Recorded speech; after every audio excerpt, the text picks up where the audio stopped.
Satnam aloha, everybody. Let me know if you can hear me. And kind of a glitch. I didn't know what happened there. But we had to restart. So hopefully people will get the message and join on in. Okay. Okay, great. So let me know if you can hear me clearly. And please, thumbs up would help a lot. Okay. So where do we want to start here?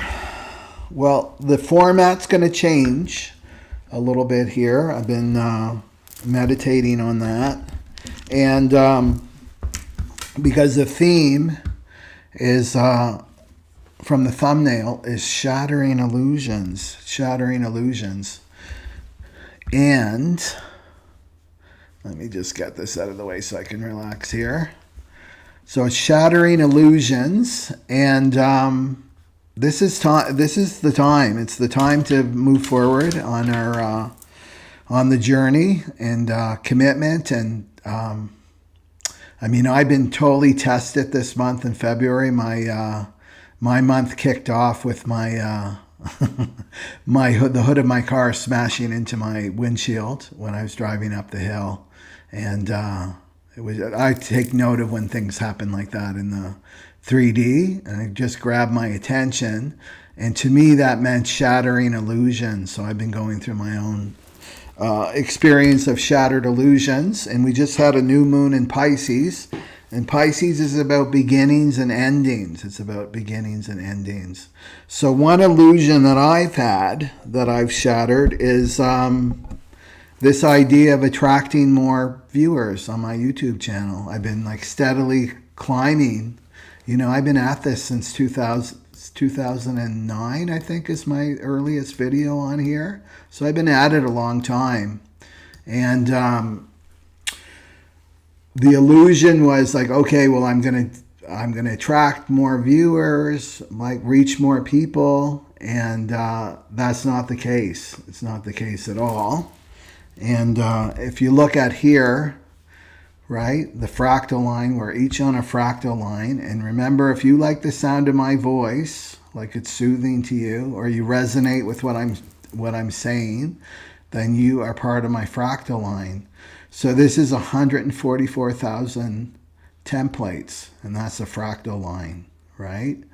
So this is about, if you divide it up, there's about 5.5 billion people on the internet. So that would be about, 36,000 people. 36,000 people are on this fractal line, right? So this is what I've been wanting to reach. And so this is why I've been doing the zodiac, right? The zodiac signs, because astrology is kind of like a breadcrumb to get people to this channel, because this channel is all about evolution. It's about going through this great transition. And I'll talk about it in a little bit, about 2025, but great change. So I'm not going to be doing zodiac signs anymore on my channel. I'm going to stick in my lane, and I'm going to stick with human design. So human design, I'll be doing of course, there'll be astrology weaved in there, but I'd rather go deeper than broader, right? So that's an illusion that's shattered for me. And it's okay, well, I need to and this is what this time's about. It's focusing on what's here. And what's here is you guys, right? That come on the regular. No more looky-loos. I've done throwing the net and trying to get more people to come to this channel. And I'm just going to focus on who's here, right? So I'd rather go deeper into human design and this great time of transition that we're in, and stick that way, okay? And because astrology is covered, there's tons of good astrology channels out there that do all signs, right? If you're looking for that. So of course I'll stick with twin flames, because I meditated on that too, and I feel like the twin flame connection is the twin flame journey is definitely part of this new evolutionary process. Okay, so that's what I wanted to announce. And this is the same with my my online retreats, right? So I'm going to be approaching my online retreats a lot differently too, because really I'm about soul purpose, right? Like that's what I want to do. That's what I've always wanted to do ever since I was a child, is just to do my soul purpose, which is to help people. And I've got the 29, if you're up here, 29's in a prominent position for me. So this is about commitment, and it's the shadow of half-heartedness. And I get tested. I've been tested on this over and over and over in my life. And February was really a dark night of the soul for me, for sure, to be honest. And in February, it was like I was feeling no support from other people, no support from the divine. I was completely in it. And it's the ego was like, why are you doing this? And you spend so much time and energy, and just like, go get a job, a little job, serving coffee somewhere, and just live your life out, right? And just enjoy this time and enjoy the movie. But I can't, right? Because my motivation is leader. So this means that I need other people, right? I can't do this alone in terms of my soul purpose. So it was another time it's like, no, I'm committed. And it's so I'm in this conundrum. It's like, okay, my soul purpose involves other people, involves you that's watching right now. And yeah, so anyway, I'm committed to do my soul purpose and just serving who shows up. I'm done trying to like entice people to come to this channel, right? This is the time where we've made our choice, or you haven't made your choice. Like the time's up, right? The time is up now to try to help others, right? They're making their choice. So that's what I want to share about that. And this, I wanted to go back to the online retreat, my online retreats, because that's there. That's definitely there. There's energy here, right? For me, this is not a fantasy. This actually helps people. And my intuition was telling me that too, these online retreats. But my intention is to make it more practical, right? So more practical for 2025. So that means practical tools. And it's like, well, what can I do, Michael, when you're not there? Right? So that's what I'm thinking of. It's like, what can you do in the moment, in the present moment, to navigate through these times, right? So that's my approach, is that. It's like, okay, what are they going to do? What are these people going to do in between online retreats, in between webinars, in between these weekly reports, right? These live streams. So yeah, more practical. That's what I'm coming to.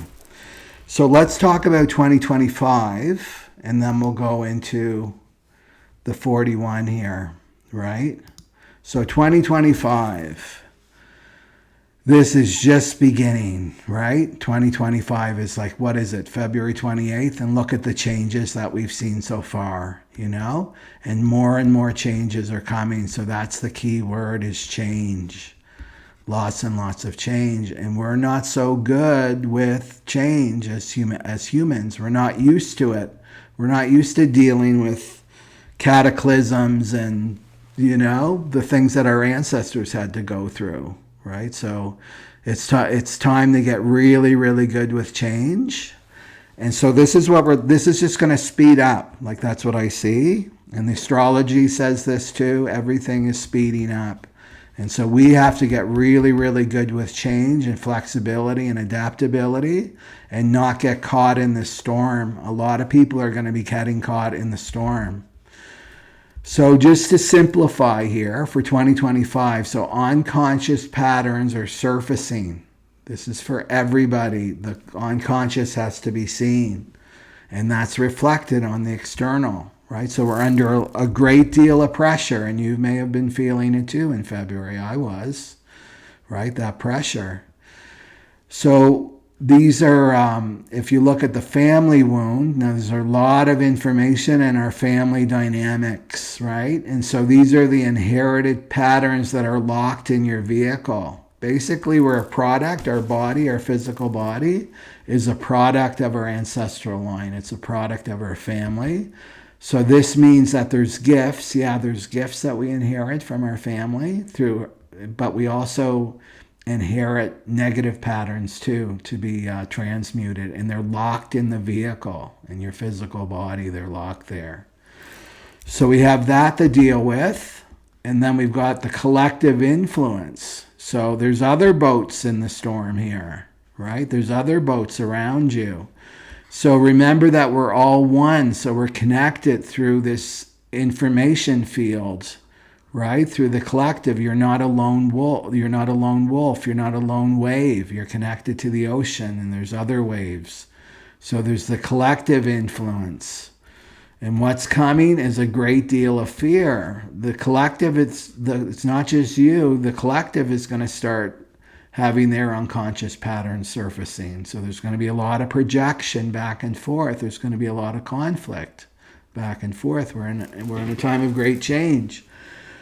So this is another element that comes in too, is the collective influence. This is like why our sleep patterns can be, my sleep patterns all over the place, because we're connected to the collective, and there's a lot of unconscious fear that's coming up because we can feel the change. So, right, and then you've got so you got that to deal with. You've got the nervous system overloaded, right? So what comes is trauma response, and that also goes back to your family wound, right? How you respond, how your ancestors, how your family responds to trauma. This will be coming up too. Then there's mental overstimulation, right? Which is anxiety, depression, right? A lot of mental health stuff coming up. I'm just telling you the truth. I don't want to be giving you hopium, right? So what do we have to do, right? Is to go into, you need to be in a place of composure, right? Right here, composure, equanimity. It's about living in the center of your being. That's authenticity. That's your authenticity. But you have all these other elements to deal with, right?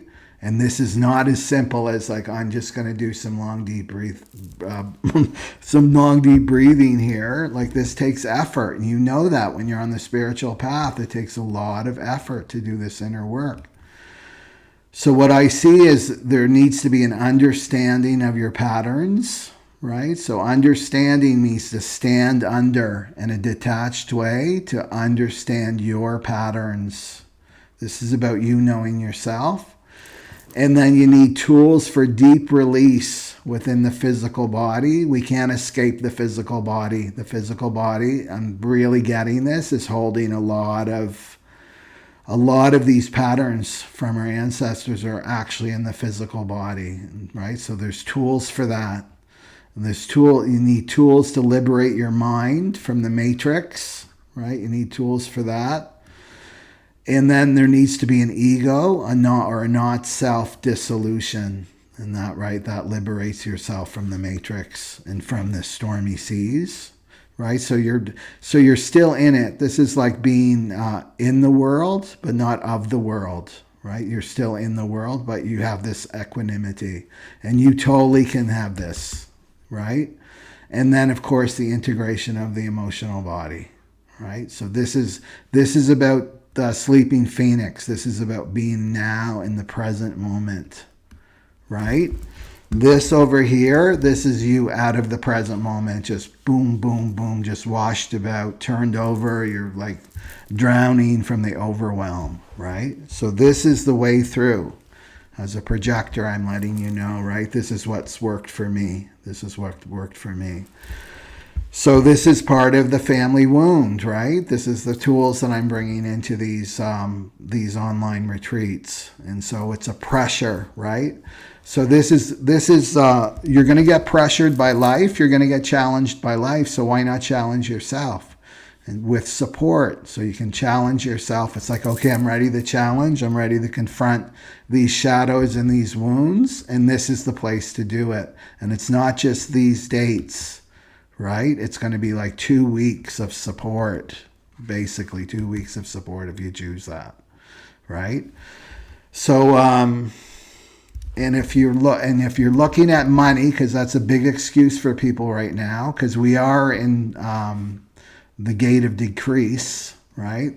And when people go into fear, they automatically go into contraction, right? And then they get afraid. They're afraid of giving or investing in themselves because they're completely in survival mode.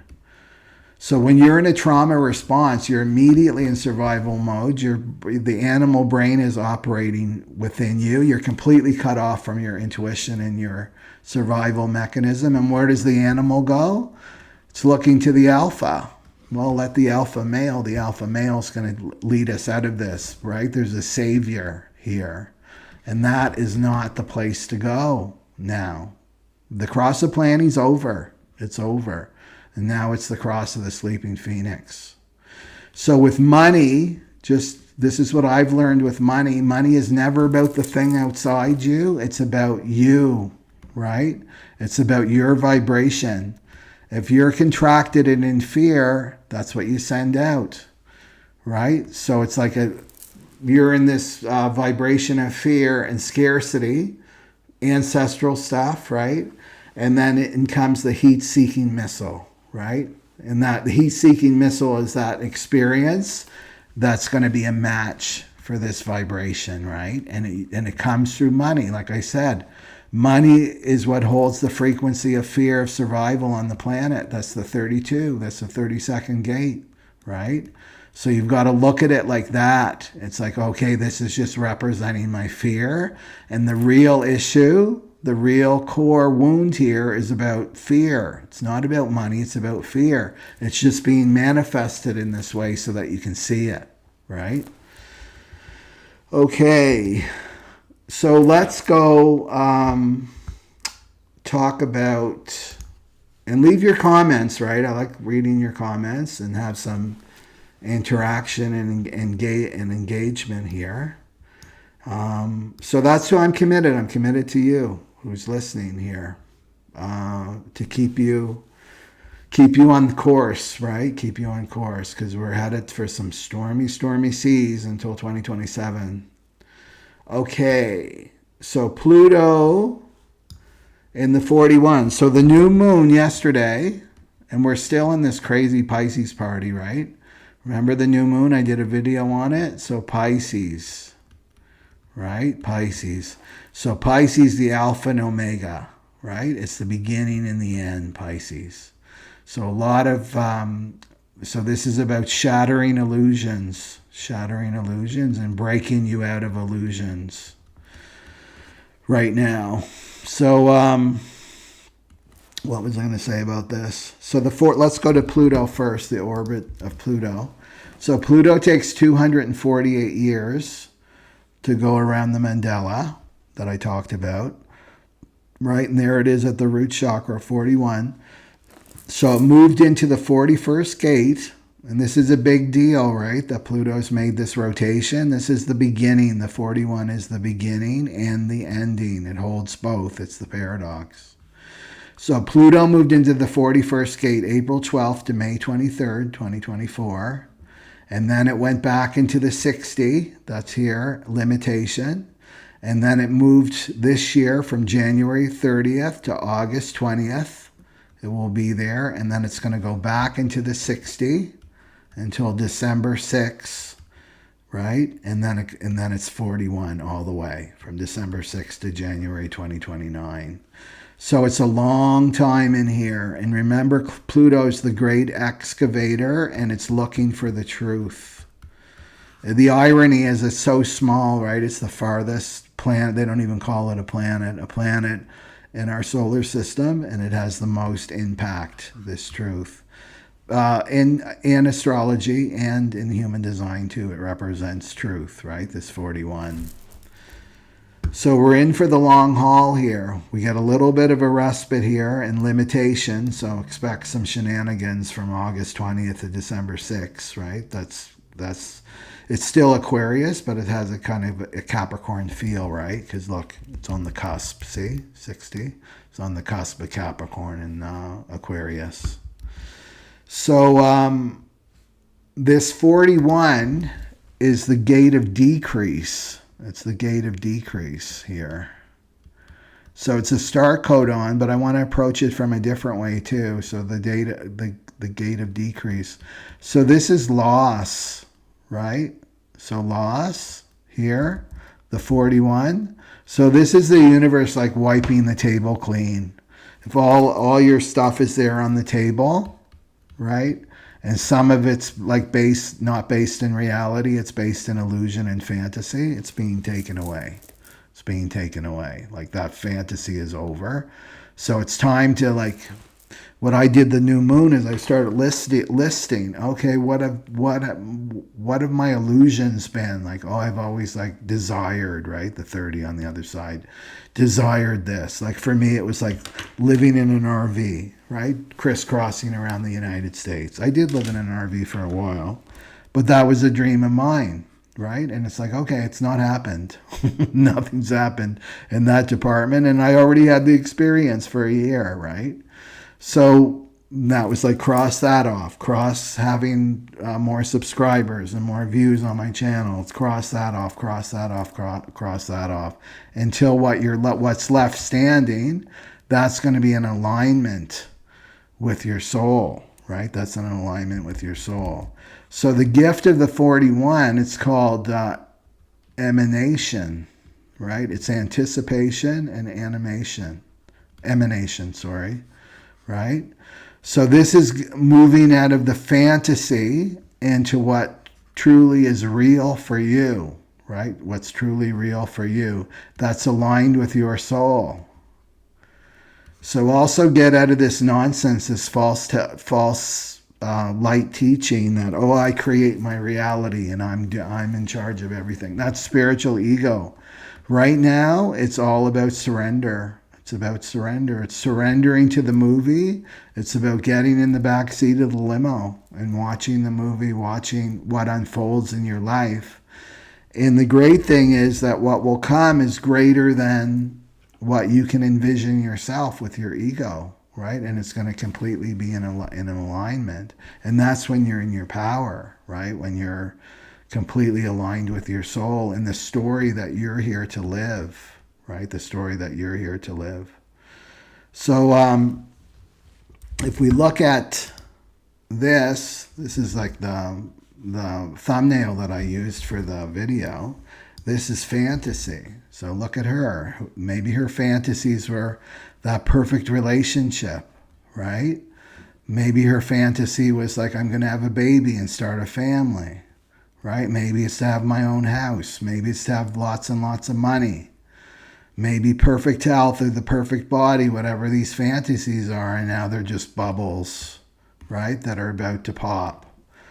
So, of course, that comes with letting go of your attachments. That's going to come with a little bit of grief. But we're going to explore when we go through the human design types. Are they coming from a true place, or are they something you've inherited from your family and your ancestors? So fantasy, there's a lot of ways to approach this, but I want to approach it this way. So the shadow of fantasy, this is the hopium that you see too on YouTube, right? The hopium. This is like, I'm just going to tell people what they want to hear. I'm going to deal them hopium. And this is totally connected to the 41, right? This hopium. And the hopium is like, oh, I like the feelings this brings, right? This makes me feel good about dreaming of one day having a baby or being in a relationship or winning the lottery or whatever. And what I'm addicted to is I'm addicted to those feelings, not the actual steps that I have to make to achieve that dream, right? And you're not going to have the energy anyway. The universe will not give you the energy or support that this, right? If it's just an illusion, it's not going to be supported anymore. So these bubbles are bursting. So you got to look at your bubbles. Right? What's going? What doesn't have energy anymore? And yet it's time to let it go and detach and bring your energy back for what is truly meant for you, right? So this is destination consciousness, I call it. Destination consciousness is like everything's going to be perfect when I get that relationship. Like when I'm pregnant, when I get the money, when I get the house, right? And it's always in the future, right? This is the planning, cross the planning. That's going away. It's the sleeping phoenix. It's about now, present moment. So the gate, this is the gate of decrease. And like I said, it's like taking everything away. The universe takes everything away, and it's about testing you, right? It's about testing you, your spiritual tests. So don't get too alarmed when you start seeing things dropping away, like the job. I got fired from my job, or I lost this relationship, I lost this, I lost that. That's the gate of decrease. And what comes after decrease is increase. But you're going to increase in who you really are, right? This is based in not self. So it's again, it's endings and beginnings, right? With every beginning needs an ending, right? With every ending comes a beginning. So the message, the big message is to drop the planning. Drop planning, right? That's destination consciousness. This is not a time to be planning, right? I mean, you can plan a little bit, like, okay, I'm going to go grocery shopping tonight, right? But I mean, planning for the future, we don't know what the world's going to be looking like in 5 years. And even go back to 2020, right? Pre-2020, 2019. You could have never predicted that this, well, I could a little bit, but I didn't know because of my human design knowledge, but I didn't know that it would look like, manifest like this, right? Yeah.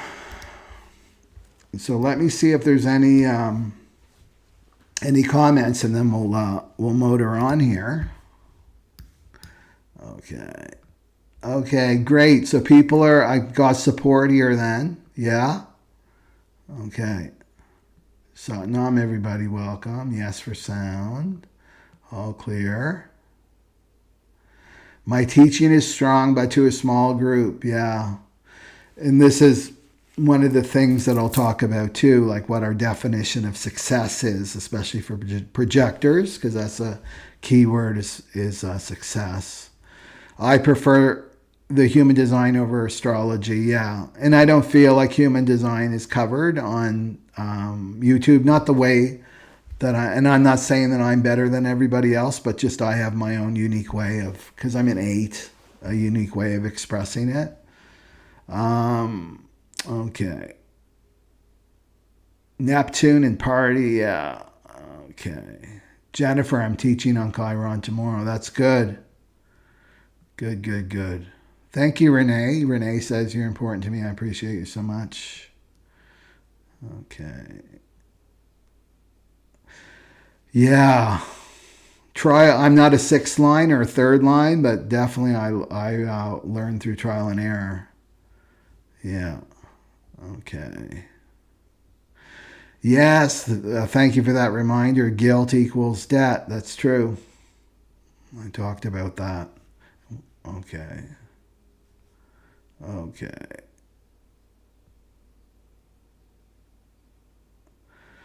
Yeah, and you can hear that forever. That's the hopium dealers, right?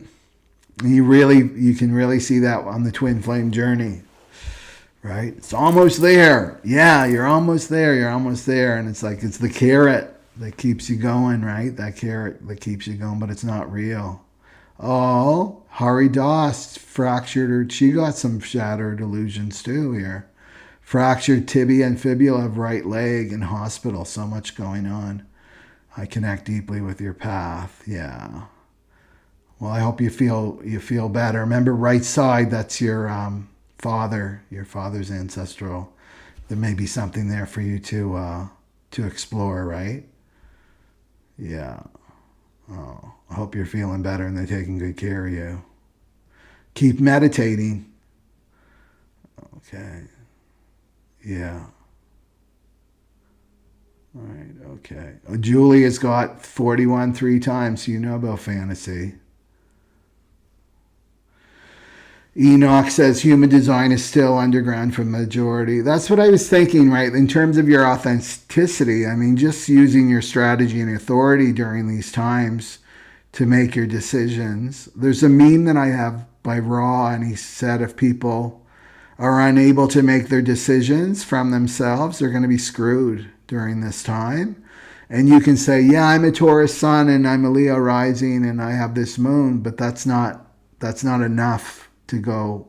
This is a different thing, because human design means you decondition, right? You decondition. And astrology, I'm not bashing astrology. I love astrology, but it's more potent. Human design is potent. Denise, thank you for saying that your retreats have changed my life. Yes, yes, yes, yes. Okay. Okay. Thank you, Robin. Thank you, everybody. Okay. So what I'm going to do is I'm going to start off with the twin flames here. Right here. So a good idea, because we're only going to be doing twin flames and then the 5 types, is you can watch the whole thing, and the reflector is kind of the wrap up. That's what I've noticed with the readings. Okay. Let's see here. And let me get my overlays. And let people know what type you are too. So let's get that going. And then where's my coffee? There we go. There we go. So let's go for twin flames. And you can see that okay? Yeah. Okay. So twin flames. Let me just have a drink here.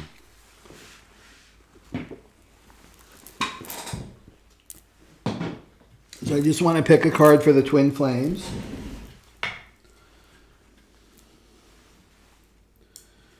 Here.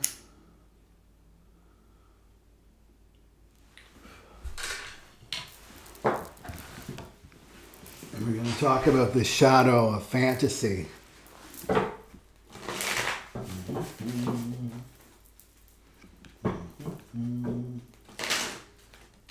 Oh, that's the other one. That's right. Okay. Okay. Okay.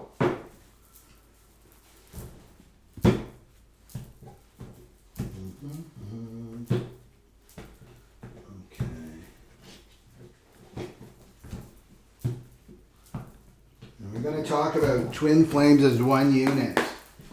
So let's get a card for the twin flames.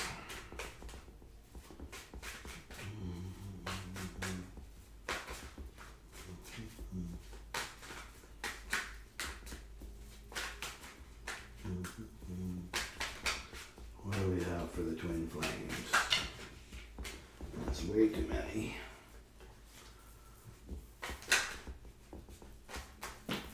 Okay.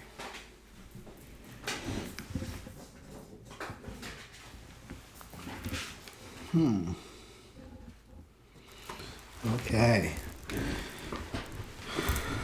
So with twin flames, it's about awakening for sure, right? The twin flame journey is about awakening. We know that, awakening. But it's also about your soul purpose. It's about your soul purpose. So both the runner and the chaser are aligning to their soul purpose, right? So fantasy, in terms of this, the shadow of fantasy, the 41 here, this can come through your public image, right? Your public image. We'll look at this public image. Your soul purpose, right? So there can be fantasy around what your soul purpose is. It can be in relationship to authority too. Because to do your soul purpose is actually to step into your own authority, right? That's that 21. And 21's activated in Venus here. So this can distort. Let me just get this on my writings. So this can distort, right? The shadow of fantasy can distort. That's what it does. That's what illusion does, is distort. So it can distort your awakening, and it can stop or delay your awakening, your soul purpose. It can do that too, right? This fantasy. And it can hold you back from transformation, and that's what the twin flames are going through. They have to both embrace this transformation at the spiritual level, right? At the spiritual level. So what you have to do in terms of your soul purpose, twin flames, is look at this in truth. Am I in some kind of fantasy about what my soul purpose is, right? And if it's got the ego flavor to it, it's going to involve fame. I'm famous. I have a lot of money. Everybody loves me. That kind of thing. And you go to your feelings, right? Go to your feelings, and you want to look at if you're getting an ego hit. Oh, I'm feeling really good, right? I'm addicted to these feelings because I'm in this fantasy, this daydream about my soul purpose. So this is when you want to look at, is this connected to reality, right? Is this fantasy connected to any kind of reality, right? Or is it just way, way out there, right? I'm going to be a famous singer, right? Right? Or whatever it is, right? Or I'm going to be a famous healer or something. I'll be well known all over the world. And it's like, right? And you're barely, maybe you're not even doing healing work, right? You're still in the fantasy. You haven't even, maybe you've done your training, and that's as far as you've gone. So this is looking in the future, right? So fantasy is all about the future. It's a destination consciousness, right? So it's like has your focus twin flames on the future. So you can look at even this as a twin flame. Well, the future when we're in union, right? Everything's going to be so perfect when I'm with my twin flame and we're in union. This too keeps you in the shadow of fantasy. The twin flame journey is about aligning yourself with the present now moment. Like what's here, what's present now in your life. Okay, you're on your phone. Maybe you're watching me on your phone. Or you're in the hospital if you're Haridas, right? It's like wherever you are, that's what's real. That's what you want to be engaging it with, not some future fantasy, right? So this can make you feel disillusioned with the world, with the 41, because remember the fantasy is not matching with the reality. So this is about engaging consciously with your surroundings, your environment, and this is bringing unique insights to the collective, right? With your soul purpose. Because that's another thing that the twin flames do, is they're bringing their own unique perspective, each one, to the collective, right? The twin flames are also about the breakdown crew. They're breaking down these old paradigms, these old tribal paradigms about what a relationship is. So in terms of, and there could be like some unconscious fears about stepping into your power, because soul purpose means that you're stepping into your power, right? So what you have to look at too as a twin flame is like family. Go back to your family wounds. Maybe your family, your ancestors had a deep, deep fear of stepping into their power, right? Of being visible, right? Being visible in the world as an authority, right? Maybe they died unfulfilled. That's another way to look at it too. They died unfulfilled without realizing their soul purpose. So remember, in terms of your ancestors and your family, you're all connected through this DNA, right? The DNA. This is what connects you. So you're going to hold this in your unconscious mind. So there can be some unfulfilled desires of your ancestors, right? And it could be through your father's line, right? To look at that. And so is this mine? That's what you have to ask yourself. Is this desire for this soul purpose mine? Maybe it was my father's desire to be like this famous singer, right? This famous singer, entertainer, performer. But he never pursued it, right? Or my grandfather, he never pursued it. And then I'm left with this desire that's not mine, that I've inherited, right? And I'm calling it my soul purpose, right? So it's about, as the twin flame, it's like to check in, right? Is this authentic to me or not? Or is this coming from somewhere else, right? And it's usually going to have that flavor of like this ego hit that you're getting, right? This hopium hit that you're getting. So you want to see where you are not stepping into your power, right? Runner and chaser. When you're not stepping into your power, or you're not stepping into that alignment with your soul purpose, right? And maybe the fantasy is a little bit ideal, right? It's idealized. So to look at that, well, no, that's not really what it is, right? It's like, what's in front of me? What's life been showing me about my soul purpose and my contribution to the collective? And you also want to look at ways that, what is success, right? In terms of soul purpose, success always comes with that, right? When people are doing their soul purpose, they're successful. But it's going to be different for each person. So what's your definition of success versus your family, right? Maybe you're pursuing something and it's coming from a childhood role, like you're the golden child in your family.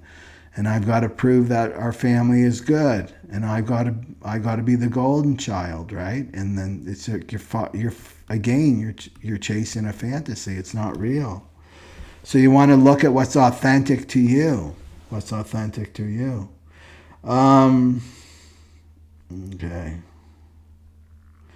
So again, this can delay your spiritual awakening, and it can delay any kind of union with the twin flame, because both parties in the twin flame connection have to be in union with themselves, right? They have to be in alignment with their soul. They have to be doing their soul purpose, right? Or at least embodying their soul purpose, right? So this is the collapse. So this is the ego dissolution that I talked about, the not self-death that we all have to go through in 2025, right? So what this ego desire, this ego has its own desires. It's like it's its own entity. We don't just have one ego. We have several egos, right? So this one would have to go in this case for the twin flame, right? So this can be painful to let go of this fantasy. Maybe you've had this fantasy for since you were a child, right? And it's time to let it go so that the true, authentic you can emerge and come forward. Okay, so this is, what do? Is you stop, right? So you embrace the now moment, twin flames. Embrace the now moment. And as you step closer and closer into your true soul purpose, that ego is going to naturally just dissolve. That ego will naturally just dissolve and have like a natural death, right? Okay. The other thing with the twin flames, we got to talk about romance, right? So there's the fantasy with the twin flame journey, and you see this out on YouTube, is that this is like a fairy tale. It's a fairy tale romance. So getting caught up in that, this is a fairy tale romance, instead of like, no, this is to catalyze an ego death, right? Right? That's what it truly is, right? So this is like to get out of the fantasy of what a relationship is, right? What a relationship should be. Well, they should do this if they love me, and they should do that, and they should be reading my mind and fulfilling all my needs and wants, and I don't have to do anything, right? Like things like that. It's like to remind yourself, come into the present now moment, and it's like, no, this relationship is about a not self ego dissolution, right? So letting go of illusions about love, the fantasies about love, purpose, and self-identity. Yeah. So again, with the medicine for the 41 here, to get into your story as a twin flame connection, is to anchor yourself into the now, right? Anchor yourself into the now moment. And that's the easy way to do it. If you're in your head, like fantasizing destination consciousness, waiting, basically you're waiting and not doing anything. You're not doing your inner shadow work. You're not doing your inner child work. You're not letting go of these wounds from your family. You're just waiting. Union's not going to happen. You're going to be lost in a fantasy world for the rest of your life, right? So this is about you anchoring both parties, runner and chaser, anchoring into the now, present now moment, right? And then doing the work, making the effort.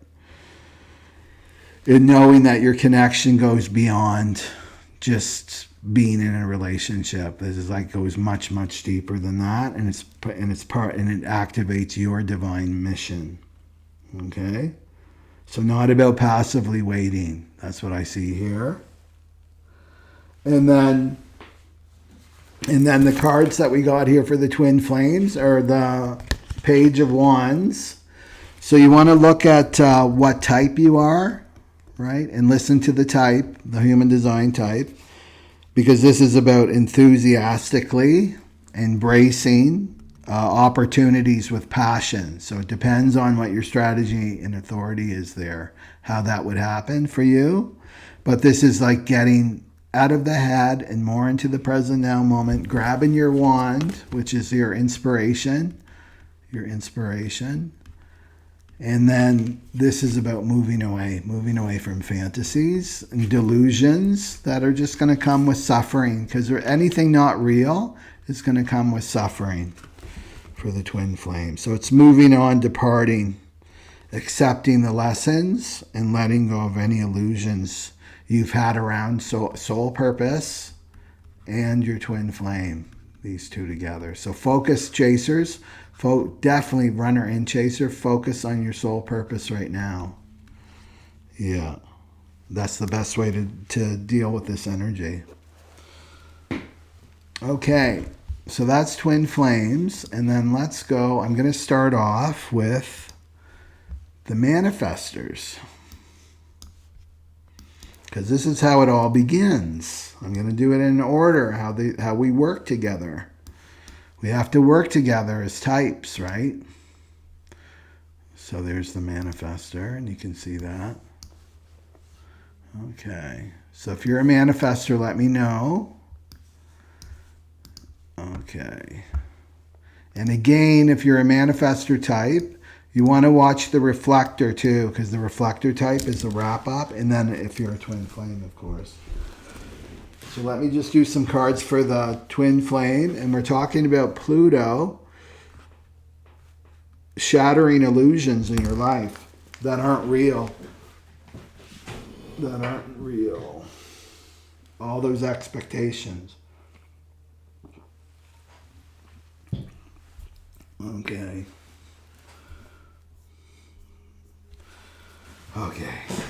So let's do a card for the manifestors. So keep it simple. Keep it simple.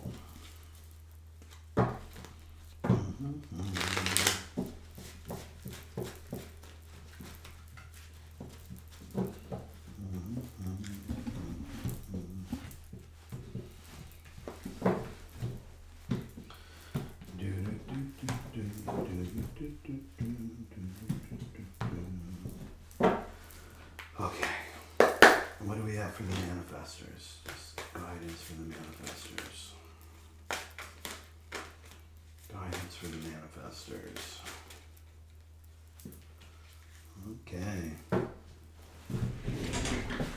Okay, let me know if you're a manifestor. Okay, so we're talking about the shadow. This is the gate of decrease, right? So the gate of decrease. And it's the shadow of fantasy. So this is wiping everything away, right? So wiping everything could be your finances, manifestors, right? Money, material things, right? Starting to disappear. Pluto, right? Pluto on the 41. Taking away what's not real. So, I mean, if you look at finances, money, this is self-worth, right? This is about self-worth. The money is about fear, right? The fear of like, I have no self-worth. I have no self-value.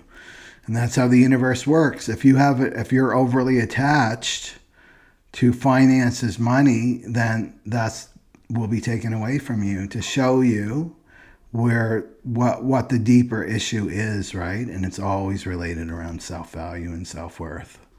That's the real problem. And then this fear, right? The fear of survival here.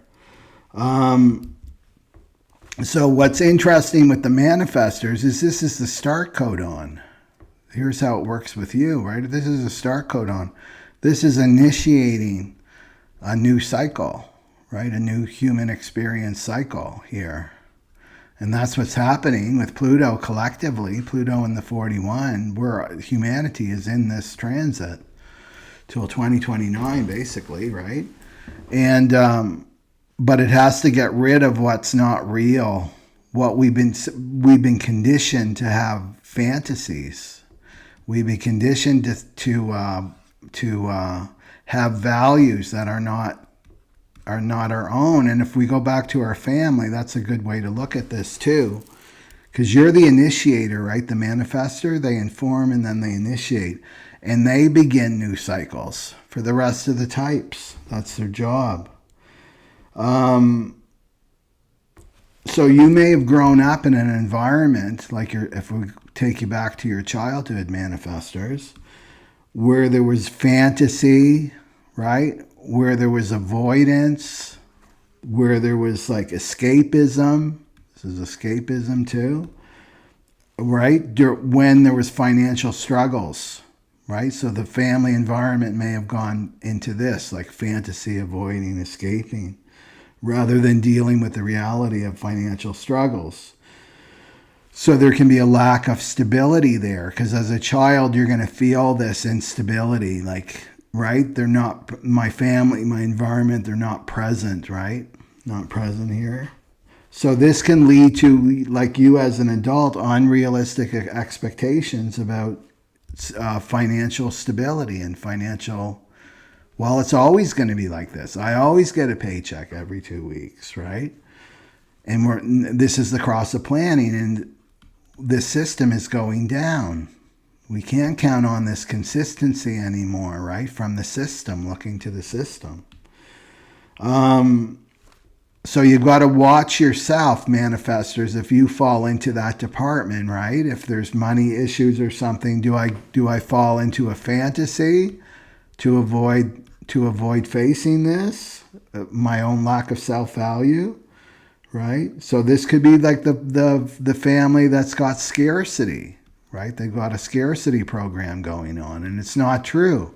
They may have tons and tons of money, but they always felt like they didn't have enough. There was never enough money. There was never enough food. There was never enough security, right, to feel safe. Or it can go to this over ideation of abundance, and that's like spending beyond your means, right? It's about not facing reality. So this could make the manifestor like stop you from initiating because you feel unworthy, right? And this is coming from your family wound, right? You're struggling, right? You feel like you're struggling with self-value. You're going hand to mouth. Well, you got to look at it, the deeper issues, right? And I would go definitely to the family here. So this is also, we inherit our beliefs about money from our family too, right? So this could be when I win the lottery. It can work both ways, right? This belief pattern. When I win the lottery, when I get that promotion, then everything's going to be great and a gain is something in the future. Or like money's the root of all evil, right? And that's the scarcity program. So that's something for you to dig out, manifestors. Or you may go back and forth, right? From scarcity and then feeling like you're overindulging, right?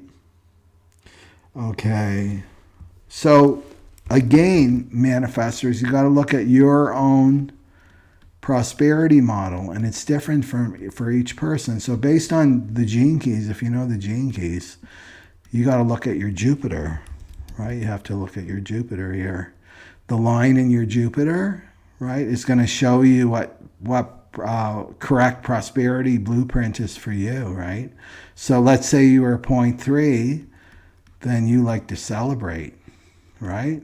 That's what makes you feel prosperous, is to celebrate and spend money on experiences, right? Because it's a point 3. You like to have experiences. You want to celebrate. You want to share with your friends. That makes you prosperous.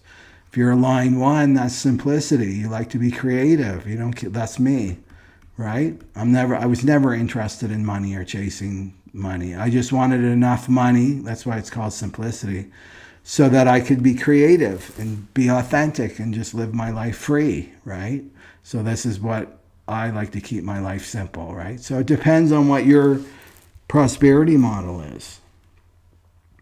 So this is about you, the manifestors, just trusting divine timing, right? You don't need to force anything. And letting go of any attachment to like, success means that I earn this much money, or I have this many material resources around me, or you can even extend it out to your my family, when they're stable financially, then I'll feel secure. It's like you got to like root out, like, is this my prosperity model, or is this something that I've inherited from my ancestors? Okay.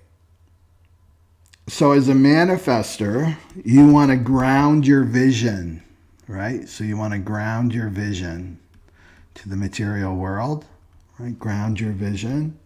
And so this means not acting on every impulse that you have, right? So not acting on every impulse, right? And ask yourself, is this vision, because manifestors receive vision, is this vision coming from my truth, my Satnam, who I am, or is it escapism, or am I trying to escape? Is it coming from truth, or is it coming from this impulse to escape? So you want to trust the urge, right? The urge that you feel, this urge, and not the fantasy in your mind, right? So it could be something really, really simple that goes against the fantasy. The fantasy is to have the stable place of living, right? Like the house, and it's paid for, and I paid off the mortgage, and it's mine, and blah, blah, blah. That's the fantasy. But then you've got this urge to sell it all and go live in an RV somewhere, right? Right? So it's about trusting your urge, trusting the urge, not the fantasy. And you'll know, because this is rooted in the now moment, right? This urge. And this is how you initiate new cycles. So you're not initiating new cycles from fantasy. You're initiating new cycles from this urge, right? The urge to act. So your job isn't to fantasize about what could be in the future, but to act decisively in the present now moment, and to trust that, right? To trust that as a manifestor. And then again, you want to redefine what prosperity means to you. And look to your Jupiter, wherever your Jupiter is here. And what does security mean to you? What does security mean to you? Okay. And this is a great place for the manifestors to be, is on the Family Wound online retreat. And then you can completely focus in on what you need to let go of, right? Your family wounds. So anything else for the manifestors? Oh, and the manifestor card is the 8 of Wands. The 8 of Wands. And that means giddy up. That means go, go, go, go, go. I'm ready for rapid progress and growth. Right? So fantasy would make you just put the brakes on, right? Put the brakes on what's coming to you, right? What urges, impulses are coming to you. And then the shadow fantasy puts the brakes on. And this is like to move in the present now moment, right? So really trust what's coming to you, manifestors, in the present now moment. And then you're moving forward. You're moving forward. You're in full trust, and trust like you're the Fool, right? In the tarot deck, right? You're part of the dream. You're just part of the dream. The emanation is your soul is emanating through you. and creating this dream that you're in, that your story, right, is a manifestor. And then once you do that, then you can bring the generators to you. And on that note, let's go to the generators. And then the generators have something to respond to, right? The manifestors, they've initiated something. They've informed, told everybody, they share, and then they initiate this new cycle. And then the generator has something to respond to. Okay, so let's go to the generators. And we'll pick a card for them. Remember, generators, you want to watch, it'd be best if you just watched all the types. And then you're going to learn more. But definitely watch the reflector, because that's the wrap-up. Okay, let's go for generators.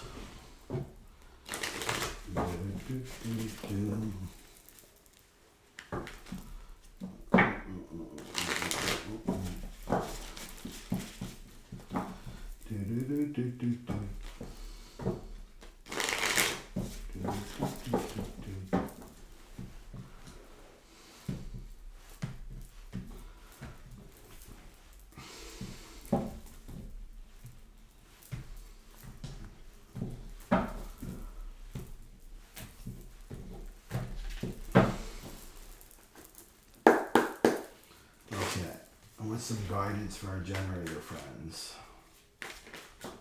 Okay. Oh. Okay.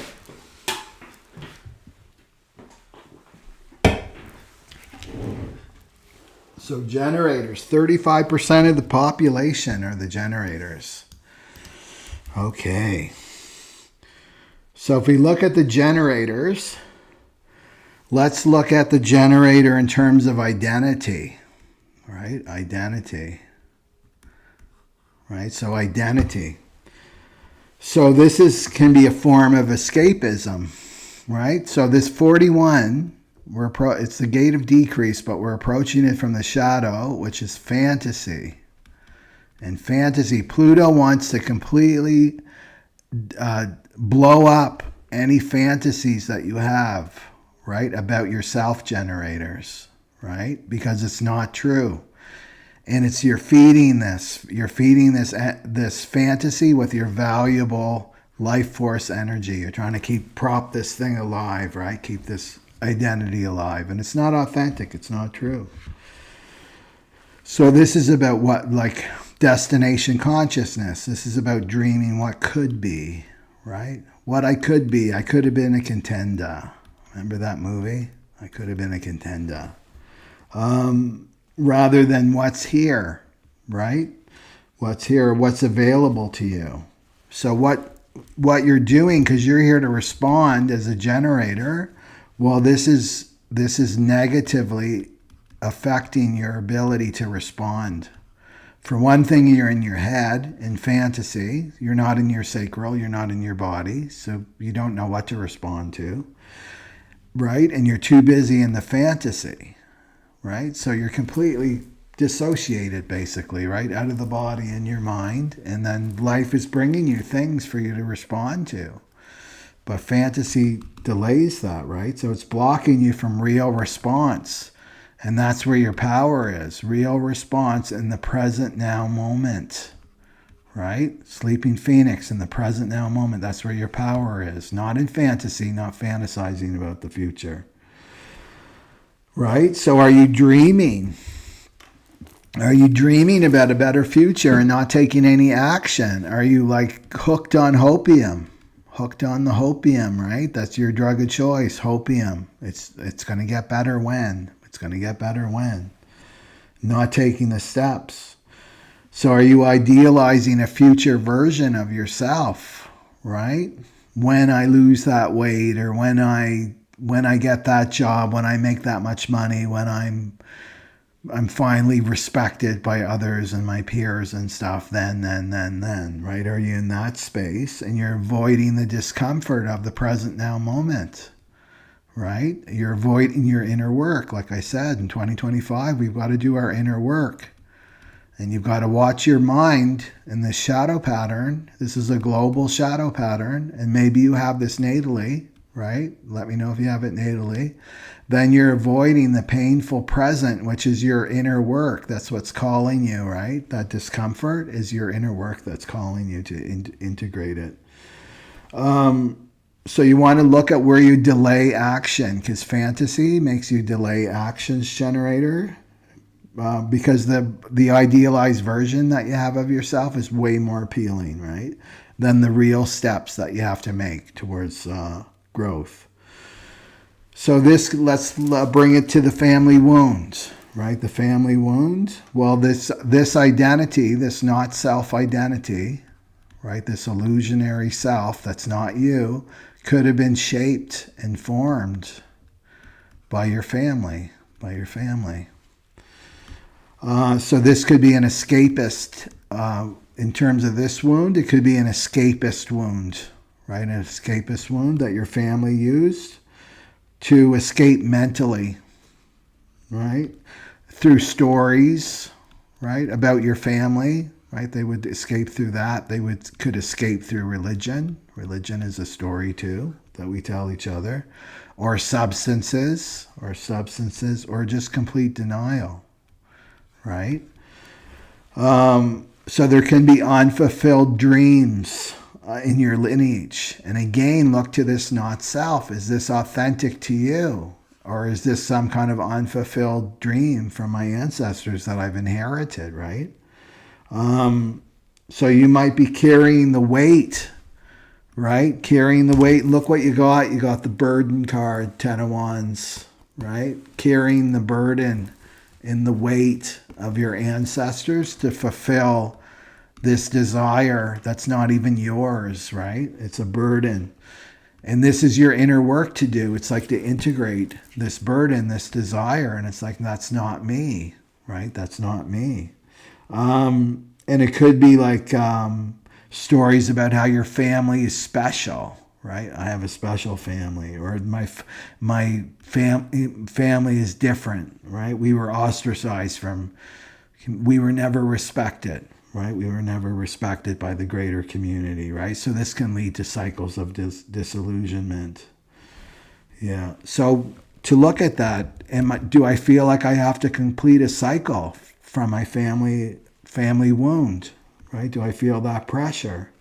Maybe my family weren't educated, and so I'm driven to get all the letters behind my name, right? Is that really me, or is that something that I'm feeling pressured from the family, my family lineage? So what you have to do is, I feel like a broken record, is to come into the present now moment. Present now moment, right? That's what's real. That's what's real. So you come into the present now moment, right? And yes, you could hold a vision for yourself if it's true, but you can be in the present now moment in your vehicle and hold this vision at the same time, right? But what you're going to do as a generator is you're going to be open to response, right? You're open to response here. You're able to respond with a yes or no because you're in the present now moment. You're in the present now moment. So this is, and the other thing too to remember as a generator, because this is really healing for you and the MGs. When you start to respond from your sacral, it's healing for you. So what you're doing when you're responding in the present now moment, right? You're going to heal your ancestors. You're going to heal your family, that family wound, just by doing this, by obeying your own strategy and authority here. Because you're coming into your true, authentic identity. You're letting go of this not self, right? This not self. And the more you do this, the more that not self starts to dissolve. The ego dissolves until you get to the snags, right? The snags are like the deep, deep wounds. And that's what the online retreat will be going into, right? The family wound, those snags, the deeper ones. The deeper ones. Okay. So you want to let go of the false identity, that not self. And and look at it as this is a fantasy that I'm using to control. I'm trying to control reality with my mind, right? So it's about trusting that life is unfolding in its own time, right? And this is you, again, going into that Fool energy, the Fool energy of the tarot, just step by step, right? Trusting the void, trusting the unknown, and going step by step, responding moment by moment. You don't know what's next, but you're trusting, right? So you want to stay present in your body, right? Trusting your body's wisdom, trusting your vehicle, and your energy will respond to real opportunities then, not fantasies in your mind. So you don't want to be responding to fantasies in your mind. And you can't really respond correctly anyway, because you need to be in your body, generators, right? And then you're responding to true things that are real for you, right? Real for you. So notice when you're what's going on when you're in fantasies. Chances are that some kind of fear is coming up, and this could be a family wound. Some kind of fear is coming up, and I'm in fantasy. Why am I not in my body right now? Why am I not in the present moment? Right? And so when you're embodied, then life will bring you opportunities that make you light up, right? Make that sacral light up. And that's what you want to respond to. If it excites you, then you want to follow it, right? So does this excite my body? There's a question. Does this excite my body, this opportunity? Or am I in some kind of fantasy, right? So go to the body. Go to the body. Your sacral response will show you what's real versus what's a mental illusion. If you're in some kind of fantasy, okay, this fantasy version of myself in the future, I'm going to be this famous author or something, this writer of a book, even though you don't really are taking the steps to write a book takes a lot of discipline, right? That you're not doing that, you're all over the place. Well, your sacral will let you know. No, there's no energy for this author, writer thing. That's a family wound, something you're trying to fulfill from your family. So it's going to show you, right, the discernment of like, no, this is a mental. Because you look, generator, look right here, even in the body graph here. There's where all the energy is, right? The sacral, the life force energy. That mind, this is the mind in the crown. They're not connected to any motors, right? They're not connected to any of these motors here, right? The mind needs this to take action. But if you're using your mind as your authority, it's a vampire. That's what it is. It's a vampire, and it's getting you to use this energy. It's getting you to use your will, right? And it may not be correct for you. You don't want to be using your mind as your authority. You want to be in the sacral, and your sacral will let you know, no, there's no energy here, right? So the mind, don't let the mind control you. The mind needs your energy. There's no energy for the mind. The mind can't act, right? It needs a motor behind it.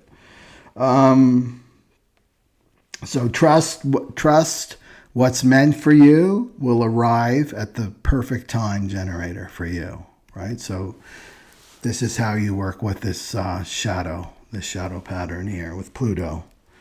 And it's there until 2029, but it's going to be going through all the gates of Aquarius, right? But it's in the 41 until 2029. Sorry. Yeah, it's in the 41. That's right. It's in the 41. It's going to go through the different lines, though. That's what I meant to say. Okay, so that's the generators. And then, so they've responded to the manifestors initiating. And then let's go to the manifesting generators. Okay. So let's pick a card for the manifesting generators.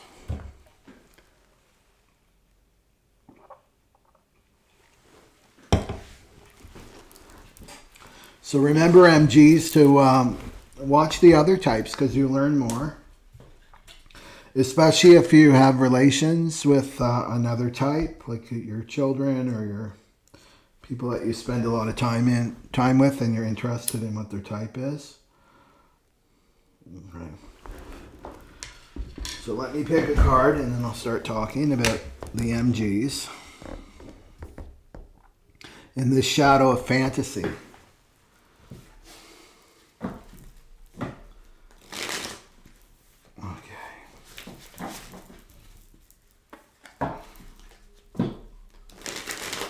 Friday, right? Yeah. It's 7. Let's see. Let me save the rock.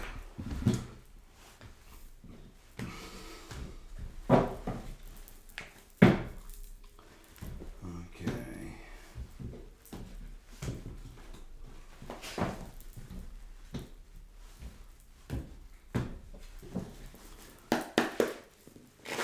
Okay, what do we have for the manifesting generators? What's the guidance for the manifesting generators?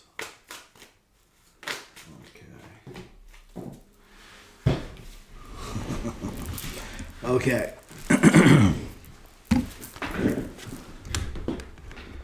Okay, so let's see how this can play out for you, for the manifesting generators. So this is the 41. And so it's the start codon, but I'm approaching it in a different way for this live stream. So this is the gate of decrease, right? Which means that the universe life takes everything away. It empties everything. That's not real, right? That's not real, right? And it's the beginning and the end. The alpha and the omega is the 41. So where there's an ending, there's always a beginning. Where there's a beginning, there's always an ending, right? So something's ending for us all, this global transit. And so don't fret about things being taken away, right? So this can play out, let's look at family, right? That this can play out with family, your home, your emotional body, right? Your sense of security, your sense of emotional security. So this could be about, because the 4th house is your early childhood. This, if you go back, because we're talking about the family wound here too. If you go back to your family, there could have been escaping reality. It might have been a harsh reality in your home, escaping reality through illusions, right, about your family. Illusions and idealism about your family. So living in a dream world, right, without facing your emotional pain. So this can come up, a family wound in this position, in the shadow of fantasy. Remember, it's about dissolving these illusions around your family of origin. That there could have been some unrealistic expectations in your family on you or others. An emotional disconnection, that there was no emotional bonding in your family. And then the 4th house is also inheriting beliefs about what love is. Well, this is just what love is, right? Because I've been conditioned in my family, right? This is how it's been for my mother's mother and my mother's father and my grandparents and so on and so on. So there can be a lot of illusions being shattered right now about, in terms of these questions. What it means to belong, right? What it means to belong. What does it mean to belong to a family, right? And then you take this with you to your greater community, right? Right? And it could be idealizing, right? Idealizing. There could have been denial and daydreaming. There could have been addictions in your family of origin. But also all about like tapping out, right? I'm tapping out and I'm moving into this fantasy world, or I'm just fantasizing about, right, what it will be in the future. Like maybe one day my family will heal, right? Without them doing any work, right? Maybe it's destination consciousness, one day with this fantasy. So there could have been like a lack of emotional bonding within your family, and you just think that's normal, right? That's the pattern that you're carrying with you. You just think that's normal, right? That there's a lack of emotional expression. So what you do is in order to comfort yourself, right, is you imagine you're in these imagined realities. And this is this fantasy, right? This fantasy shadow. And you may have felt like an outsider, disconnected from what a traditional family is. Maybe, right? Maybe your friends had this kind of family where mom and dad were still there, married and happy, and right, there was some kind of semblance of stability within their family, or you saw it on TV, right, on the television shows, but you felt like an outsider, like my family's not like that, right? So there could have been, it's just about not, I mean, in the shadow of fantasy, it's looking through this lens, right? And this lens comes from your childhood. Because the thing is, children, it's very dangerous to start to question your parents, right? Your parents or parent, your mother, your father, they're like the god and the goddess, right? The child is not going to do that because they rely on their family for survival. So this is like a coping mechanism. It's a trauma response in a way, right? Childhood trauma is I'm going to look through the lens of fantasy. And you see people do this, but I work with people like this. They have this fantasy about what their childhood is, and then they start speaking the truth, which is a no-no for like a child from a dysfunctional family. But when they start speaking the truth, it's very clear that they've been in a fantasy about the truth of their families, right? So to get out of this, manifesting generators, to get out of this shadow of the 41 is to start to look at your life in a sober way, right? Your childhood in a sober way, a clear way, clear eyes, and even to acknowledge, like, yeah, that's true. I do have some fantasies about my childhood, especially if you have siblings and they're telling the truth about your family. Right? And you've been like, no, don't break me out of my fantasy about my family, right? I don't want to go there. But you have to, because it's not real. So things will be happening in this position. Things will be happening with your family where these illusions start breaking. And it's like, oh, my mother was like this. I have a friend like this, and he had this illusion about his mother. Right? His mother was accepting of him and loved him and blah, blah, blah. And then he got to see her as a grandmother, right? And he always thought, oh, my mother was so affectionate with me and this and that. And then he got to see her with her granddaughter that she met for the first time, little infant. And he got to see how uncomfortable his mother was. Right, with her own granddaughter. She couldn't bond. She couldn't be affectionate. She was completely closed, shut. And it was such an eye-opener for him. And what I said to him, I said, that's a gift because you got to see how this is how you were treated, right? Do you see how the child makes up fantasies about the parent, but to see the sober truth of it, that's where healing begins. Exposure. You got to expose the wound, right? You have to expose the wound. There's no healing until it's exposed. So this means getting out of fantasy here. So you want to catch yourself. I'm not going to tell these. This is the 41 is the story, right? Stories. I'm not going to tell these inauthentic stories anymore that are not true about my family. I'm going to be in truth about my family because I want to heal. I want to heal. So what's going to kick up a fuss is the ego, right? The ego is going to put up a fuss when you start to be in truth and move out of fantasy, because this is not self. You have a not self ego that was created in childhood that's holding on to these illusions, right? These illusions, and they're shattering now. You can't escape the truth, right? So face it, right? Just face the pain of it. It's like, oh, I've been in a fantasy for 30 years, right, of my life or whatever, right? And now I want to be in truth because truth is the only thing that's real. and then getting out of any fantasy that your family's just going to heal, right? They're going to heal. If I do this, if I save them and do this and do that, then they're going to heal. That's a fantasy. If somebody doesn't want to heal, nobody heals anybody, right? The divine does all the healing, and the person you can help hold a space and set the right conditions for healing to take place, but that person has to be open to it, right? So it's like looking at your family in truth, like, no, they'll never heal, right? Like, even to go there, they'll never heal. They're never going to heal these addictions, and right? They're in denial and they're in fantasy, and I'm not going to play this anymore. I'm not going to be in the fantasy world with them, right?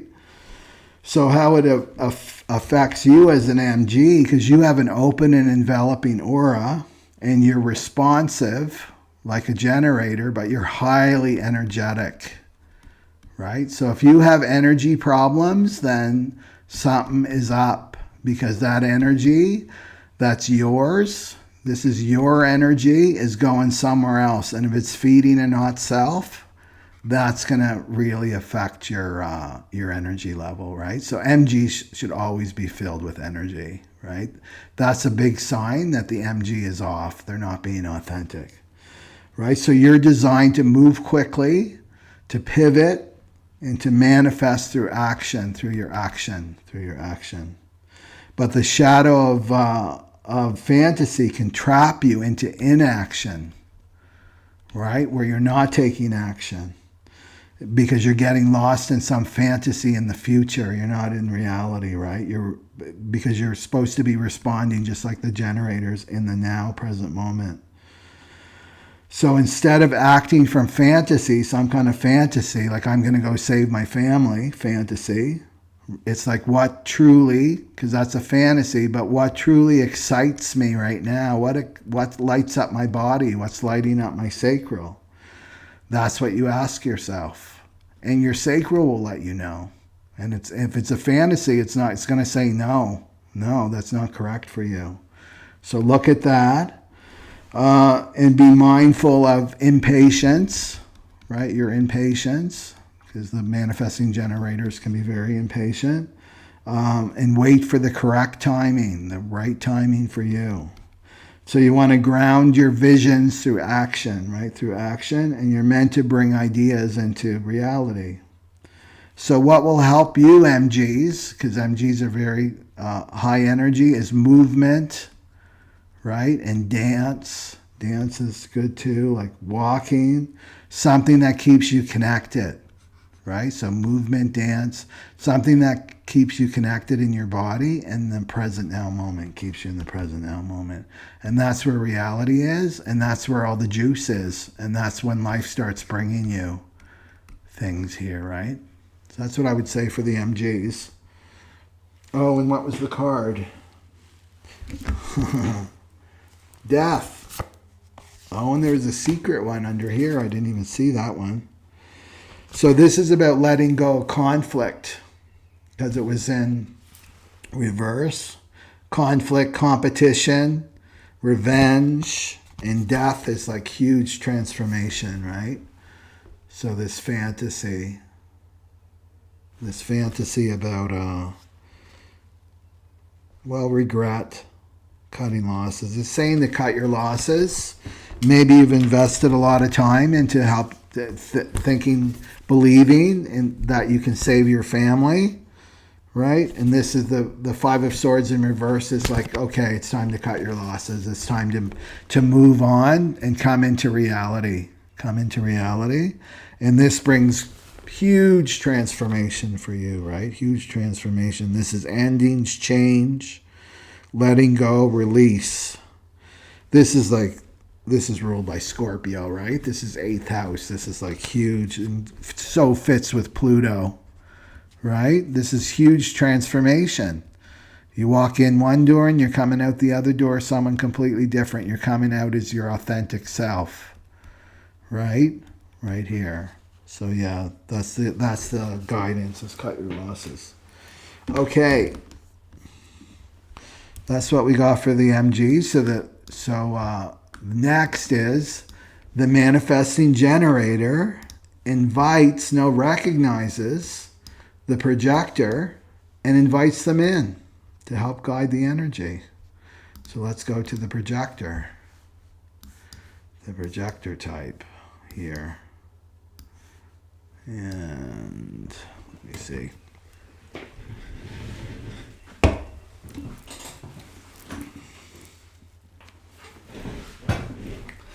And let's see what we got for the projector. So we'll pick some cards.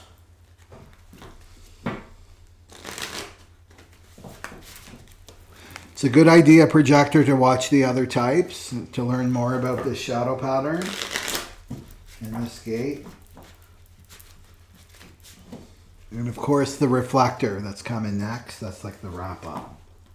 The wrap up of all the other types.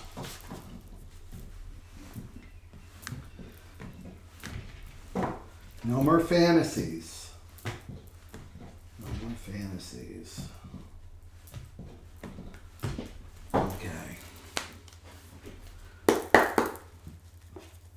What do we have for the projectors?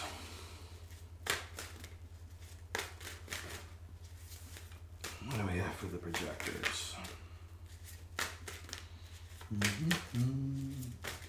Some guidance for our projector friends.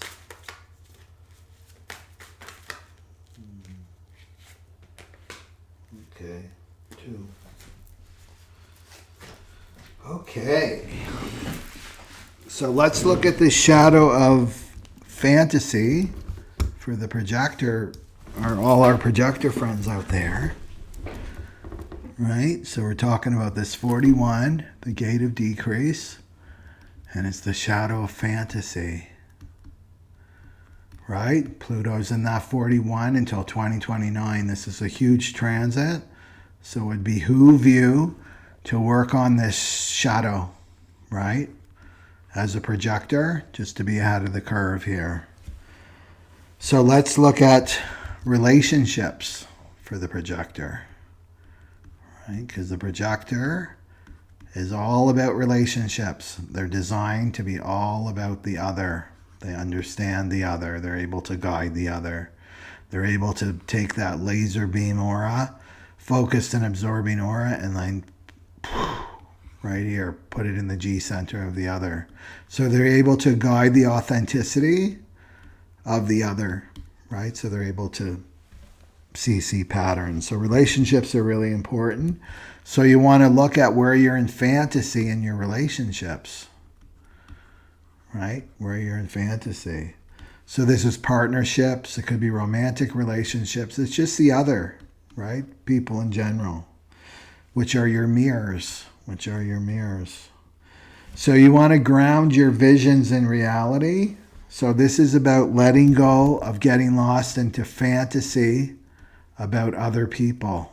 And I know this myself. People, you need to know, people show you themselves. They show you. They'll show you who they are, right? And you're a projector. So even if they don't show you who they are, you'll know who they are because that's your gift, right? But what can happen if you're in fantasy, right? So, okay, I have this fantasy of this person. I idealize them, put them on a bit of a pedestal. I make assumptions about them. And then, of course, reality sets in. And then they're doing something that doesn't match with the fantasy.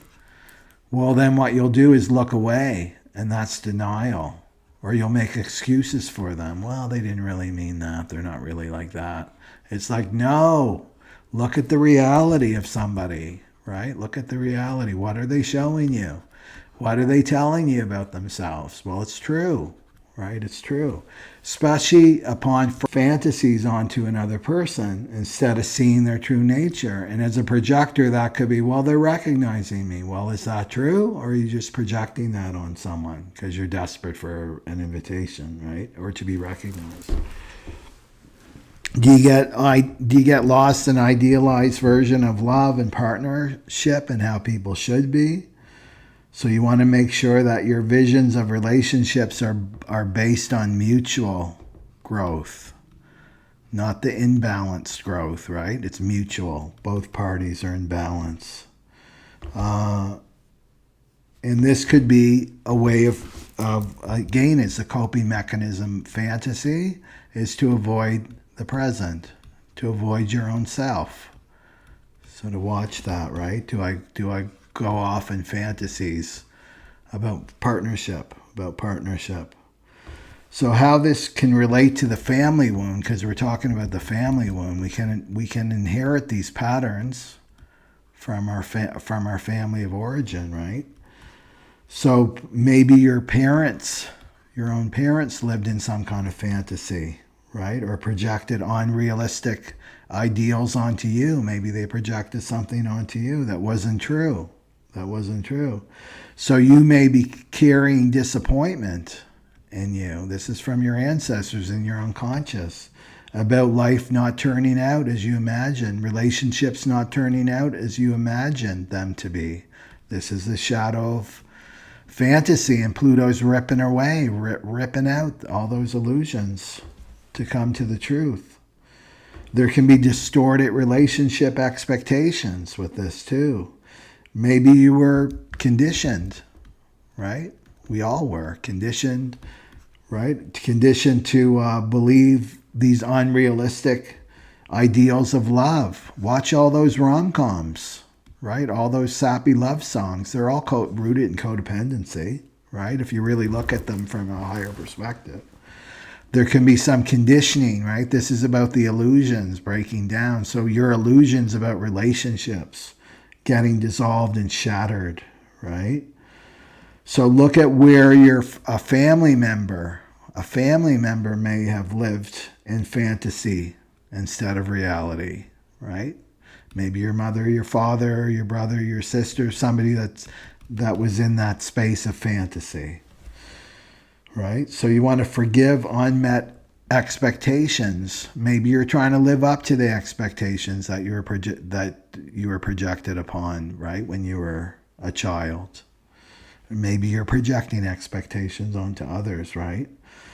So this is the ego. The ego uses this shadow of fantasy, and it's about avoiding pain.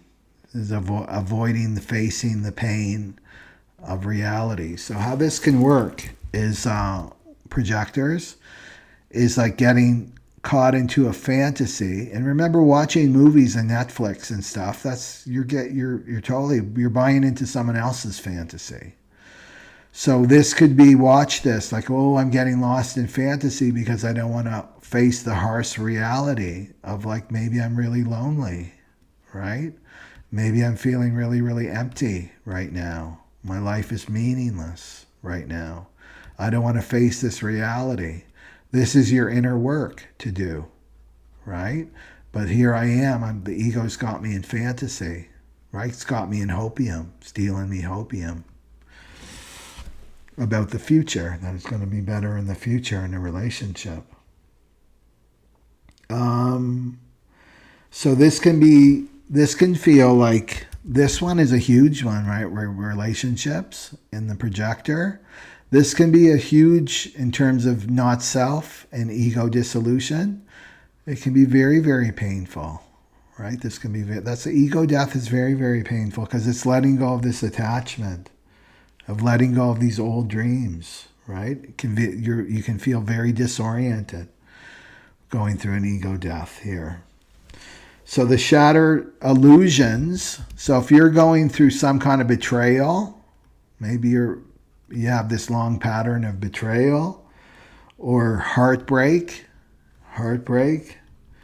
right? Or you're having sudden shifts in perception with other people. That means the lights are coming on. You're starting to see them in truth.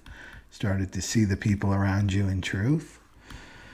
Right? That can bring that shattered illusions, right? So Pluto, life, the universe is taking away what's not true for you. So you want to surrender to what is in terms of your relationships. I'm going to accept what is in this present now moment about these people. I'm going to look at them with sober eyes. I'm not going to go up in my mind and go into fantasy about how they should be, how they should act, right? If they really loved me, they would do this, they would do that, all the conditions, right? All these conditions. You want to go to like, what's the reality in this present now moment? And then you get to see that reality, because the other thing is like, the ego reality is boring. That's why there's addictions. It's because they're bored. We talk about this, people that get sober. Reality's so boring, right? I want to be altered. But what you do as a projector is because you have such a deeply receptive aura, you have that's absorbing aura, that you realize that reality is much more beautiful than the fantasy, right? Reality is more beautiful than the fantasy. So with your aura type, remember that you're gifted at spotting and identifying patterns in the other types, right? You're gifted at that, but you have to wait to be recognized. You have to wait to be recognized and then invite it. But if you're in some kind of fantasy world, you're out of your power, right? Again, you've got to be, it's all about embodiment. And it's like recognition is about feeling lit up in the body for the projectors. So if you're chasing fantasies without recognition, well, I'm just going to chase this fantasy, it's going to exhaust you, right? You don't have the energy that the generators and the manifesting generators have. So you have to watch that. And you have to wait to be recognized and invited to share your wisdom. You've got a lot of wisdom to share. So again, it's trusting and waiting and aligning with yourself that the right relationships will come to you. So deconditioning is key for all the types, but especially the projector, right? It takes a long time when a projector leaves the relationship, right? They're no longer invited to decondition. So Ra was saying even 7 years to decondition, right? From a relationship. So you need that time. So it's like it's dangerous for you to be just jumping in by fantasy that's not real, just because you're desperate for an invitation. So the more you're in your natural flow, the more you're in your own frequency, then the more synchronicities will happen, right? This allows your aura, because you have a powerful aura that will draw people in. Nobody ignores a projector. Everybody notices a projector, right? Just they may not even have the words why they notice you, but it's your aura, because your aura is so unique than the other types, right? They feel you. They feel you. Okay. So not buying into the pressure, right, of this world that we live in, the keep up. It's not about keeping up. It's about taking your time, taking a pause, taking a nap, right? Taking your own sweet time as a projector.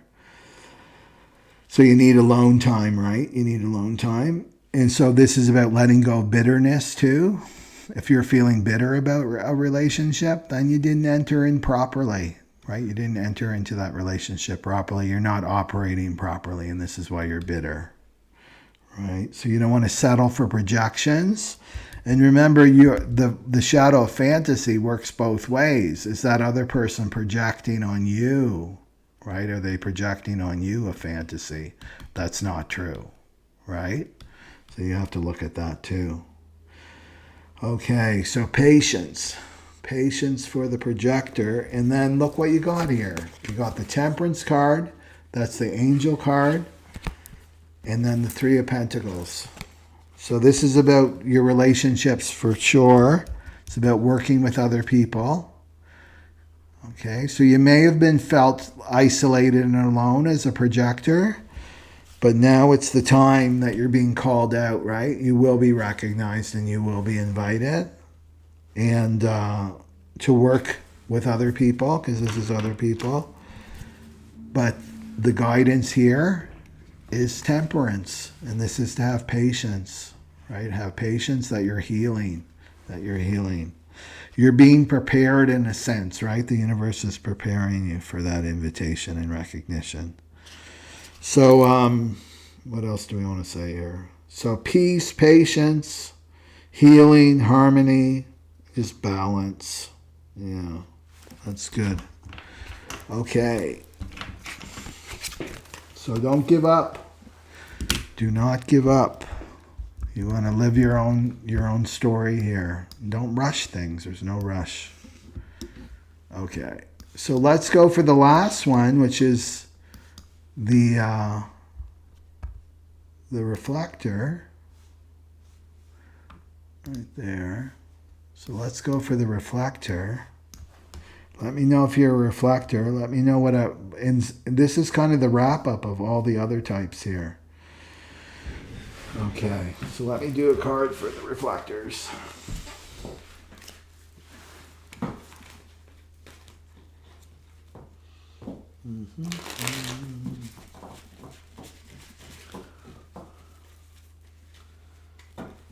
Okay.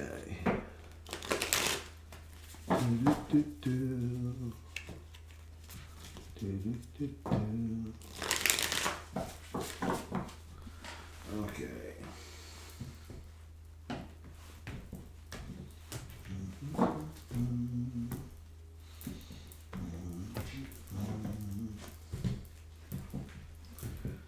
Okay. And what do we have for our reflector friends? What's the guidance for our reflector friends? Okay. Okay, reflectors. In the other types here. So this is the wrap up for the reflectors. So let's wrap up. Let's look at your ancestors, right? So let's look at the unconscious. And let's look at your ancestors. And so this is about escapism, right? The 41 is about escape. It's about escape. So this is a total avoidance of reality, right? So this is about becoming aware, like acutely aware of what is yours, right? As a reflector, what's your dream, right? What's your soul's story for you in this incarnation, and what is your ancestors, right? So it's discerning these two. And so this could have been, I'm talking about family wounds, is like an ancestor, a family member, afraid, like a deep fear of stepping into their power here.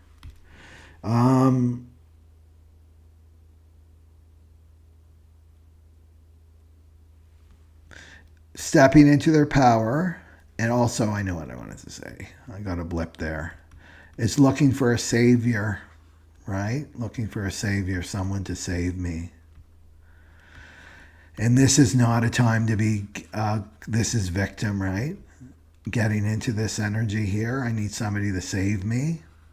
Or I'm going to sacrifice myself. I'll sacrifice myself for others. This is like the low vibe sacrifice. This was like become a martyr, basically, right? To not do this, that you have to remember that you have everything you need is inside of you. Inside. Everything you need is inside you. This is the sleeping phoenix, right? So it's taking your power back. It's stepping into your own power. So, so this could have been a family wound, right? Of the savior complex, either trying to run out and save everybody else, becoming a martyr, or waiting for somebody to save me. Both are victim consciousness here. So this is also addiction, right? So this could be an escapism through addiction. Reflectors, to watch this. And it's funny too, because you got the devil card. This is all about addictions, right? They're chained. The devil energy, right? So this can be addictions. Addictions, obsessions, excess, but just trying to escape, right? That's what the 41 is. So this is the ultimate Escapism is through addiction, through fantasy. So this addiction could come from a family wound. So you want to look at that. What family members have had addictions, right? Or my ancestral lineage. Was this a wound that's been passed down to me, and it's about me escaping my pain, right? My pain, and it's my ancestral pain here. So what you do is you got to step into the present now moment. You got to be in the now moment, and you're choosing presence. I'm choosing to be here, right? I'm choosing to be here as myself. And that's all the universe wants for us, is to show up as ourselves, our authentic self, whatever state that is in, right? Not to escape, not to escape. Okay, what else did I want to say about that?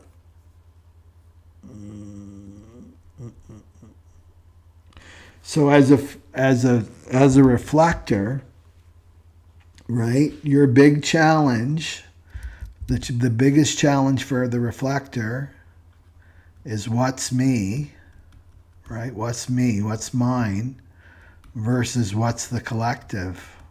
What's the collective? Because the reflector is so sensitive to the program, right? So sensitive to the collective, what's going on in the collective. And don't you think that addictions are up, right? And they're so easily available, right? These addictions, that you've got to make sure, you've got to ensure as a reflector, is like, is this mine, or am I tapped into the collective and I'm being the puppet of the collective desire to escape? And this is going to get stronger and stronger in 2025, right? So to watch that. Or did I just absorb energy from another person, from others? That's why you need to spend time alone, to discharge the energy, right, from the group.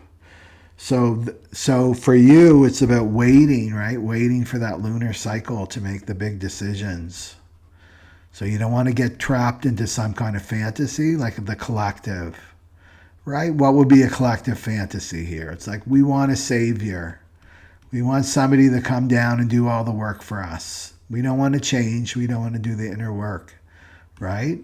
And so if you're tapped into that, that's your gift as a reflector. Oh, this is what's going on in the program. People are in this energy, but I don't need to act it out, right? I don't need to act out this fantasy, right? My thing is I'm waiting through the lunar cycle.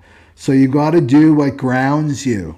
The reflectors have to ground, because they don't really have an authority like the other types, so they have to ground. So that's what you need, to create structure, right?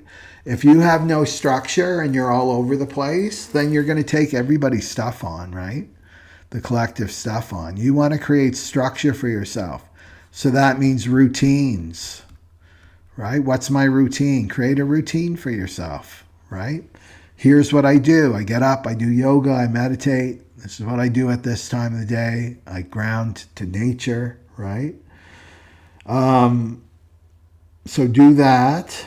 Grounding exercises, and surround yourself with healthy energies.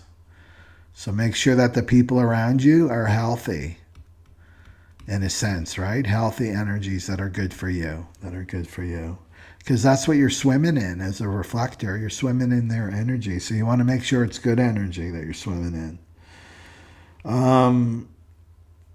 And then, healthy people that are not in fantasies, that are not in addictions. They're not in their addictions. They're not escapism. Because you're going to feel all that, and then you're going to reflect it back, right? It's not good for you. So, the devil energy, and then the Four of Swords. The Four of Swords, which is to take a retreat, right? Take it and come to the retreat. I haven't had a reflector yet that's come to the online retreat, but if you can't for some reason, is to make your own retreat. This is like to go into solitude, like retreat back from the people, or the people that you've been hanging around with, and discern, am I taking on their energy? And you're not going to know until you retreat, and feel yourself. And that means being alone, right? Meditating, recalibrating. Okay. So that's what I have here.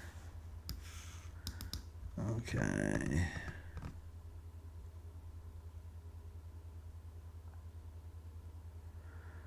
Yeah. Okay.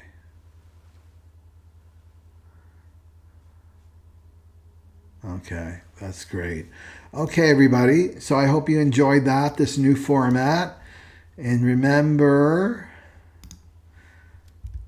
2025, watch the beginning. If you haven't watched the beginning, watch the beginning of the video. And then the online retreat, the opening circle starts next week. And it's going to be very, very intense. There's going to be practical tools for you.